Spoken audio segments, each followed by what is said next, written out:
Agamenon Magalhães foi o primeiro sertanejo a governar Pernambuco. Ele veio para estudar no seminário de Olinda e depois estudar Direito. Tornou-se professor da Faculdade de Direito Recife, mas encaminhou-se para a política após passar algum tempo trabalhando como promotor em Vitória de Santo Antão e em outras comarcas. Em 1930, conforme nós já sabemos, ele estava ao lado de João Pessoa quando foi assassinado. Uma vez tomado o poder, Getúlio Vargas, por indicação de Carlos Lima Cavalcante, o recebe no governo como ministro do Trabalho. Sua atuação política agrada tanto a Getúlio que o coloca como ministro da Justiça. E como ministro da Justiça, ele é um dos organizadores do golpe de 1937, que institui uma ditadura no Brasil, que ficou mais conhecida como a ditadura do Estado Novo. Nossa conversa hoje é um pouco sobre o que é sertanejo, que tanto fez no Recife, no sentido de urbanizá-lo aos modos europeus, retirando os mucambos e estabelecendo uma política de habitação para afastar os moradores mais pobres da cidade para as periferias. E com isso afetou bastante os cultos afro-brasileiros. Durante a guerra, inicialmente o Brasil esteve ao lado, se não ostensivamente, mas subrepticiamente, apoiando as forças do eixo Roma-Berlim-Tóquio, ou seja, apoiando a política de Adolfo Hitler, Mussolini e Hirohito.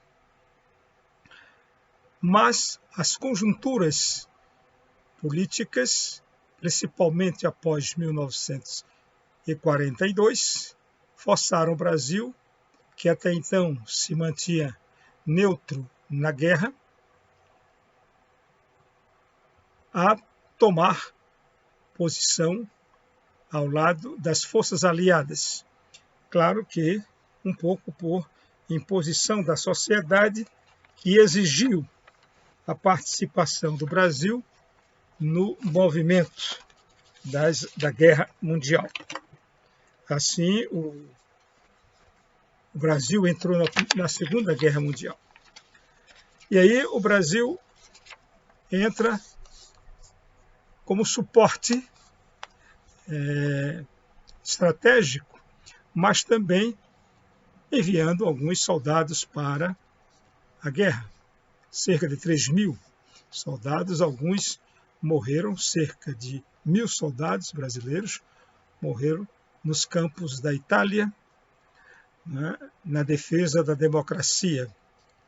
Uma outra forma da participação do Brasil na guerra era o fornecimento de insumos.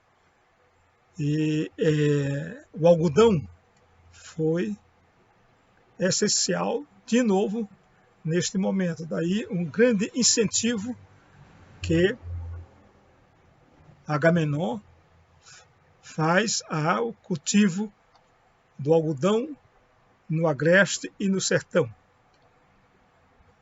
Ao final, nós colocaremos que para isso chegou-se, inclusive, a utilizar a poesia e a música de Luiz Gonzaga. Mas o Brasil participa efetivamente da guerra e é uma contradição, uma vez que era uma ditadura aliada aos países democráticos, lutando contra a ditadura de Mussolini e de Adolf Hitler, na Alemanha, na Itália e Alemanha, respectivamente. Essa contradição faz acender um debate político dentro da sociedade.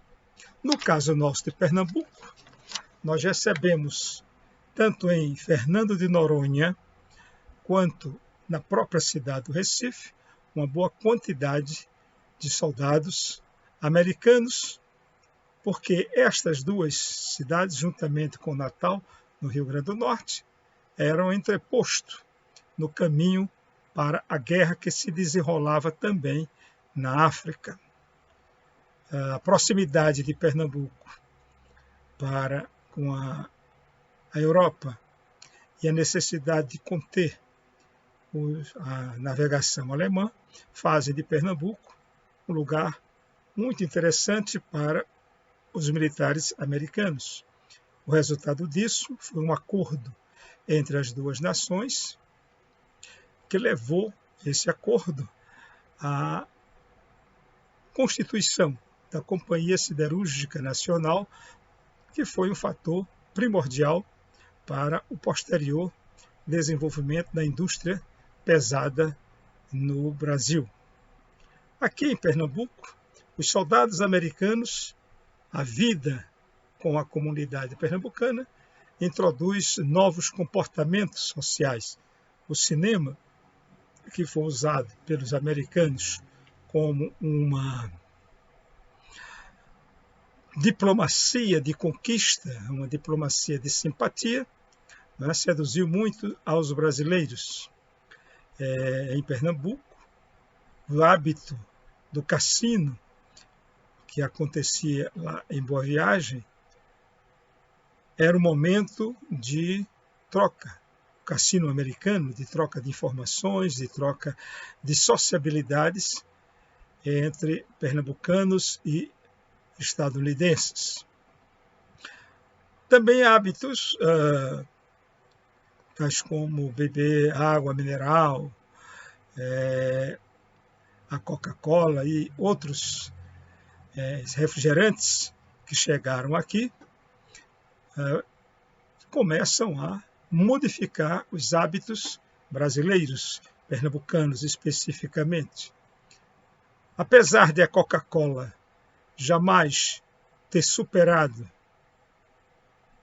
o Guaraná local, que era o Fratelli Vita, só mesmo quando o Guaraná Fratelli Vita deixou de ser produzido é que a Coca-Cola passou a ser o refrigerante mais bebido pelos pernambucanos, mas a disputa que havia entre os refrigerantes, essas bebidas gasosas, aos poucos foi afastando os pernambucanos dos sucos de frutas naturais.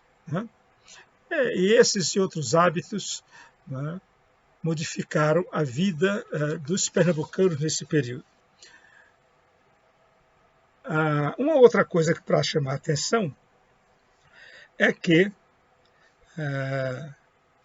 a ditadura que entra em parafuso ou em contradição na guerra começa a ser questionada por vários setores da sociedade. Há alguns setores bastante interessantes, como, por exemplo, a famosa entrevista de José Américo exigindo a volta da democracia, e também começa a atuação, nos anos de 44, do movimento estudantil no Brasil e, finalmente, chega a fundar a UNE, a União Nacional dos Estudantes, que é fundada nesse momento. Um dos estudantes mais proeminentes na fundação da UNE, que ocorreu em assembleia na Escola de Direito, na Faculdade de Direito do Recife, era esse rapaz chamado Demócrito de Souza Filho,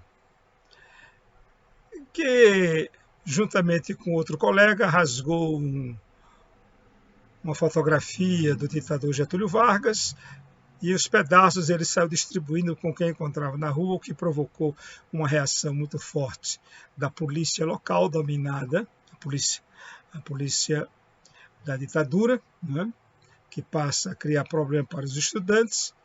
E no dia 3 de março acontece um grande comício, uma grande passeata dos estudantes pedindo o fim da ditadura.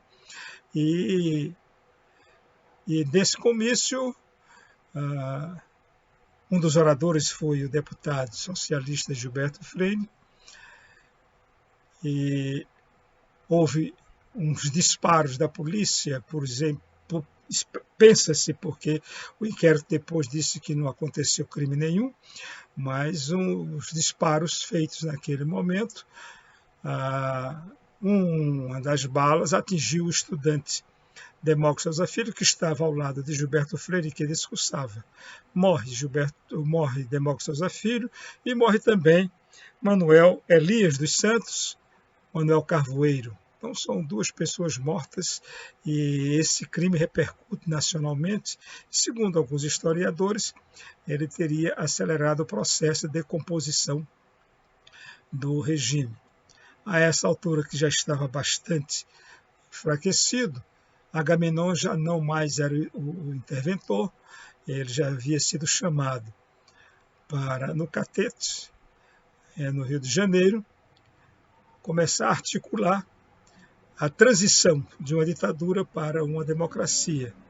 Essa questão que vocês conhecem como chamado movimento caremista, primeiro a libertação de Luiz Carlos Prestes, o movimento caremista, que pretendia uma constituição com Getúlio Vargas, a defesa da manutenção de Getúlio Vargas no poder, mas a situação ficou de tal modo que os mesmos militares que puseram Getúlio Vargas no poder em 1930, são esses generais que depõem Getúlio Vargas, né, liderados por Góes Monteiro, depõem Getúlio Vargas, e o Brasil começa esse processo de reconstrução, reorganização da sua democracia. Na primeira eleição em Pernambuco, é eleito governador Barbosa de Lima Sobrinho, né, com o apoio de Agamenon, que, de certa maneira, é uma espécie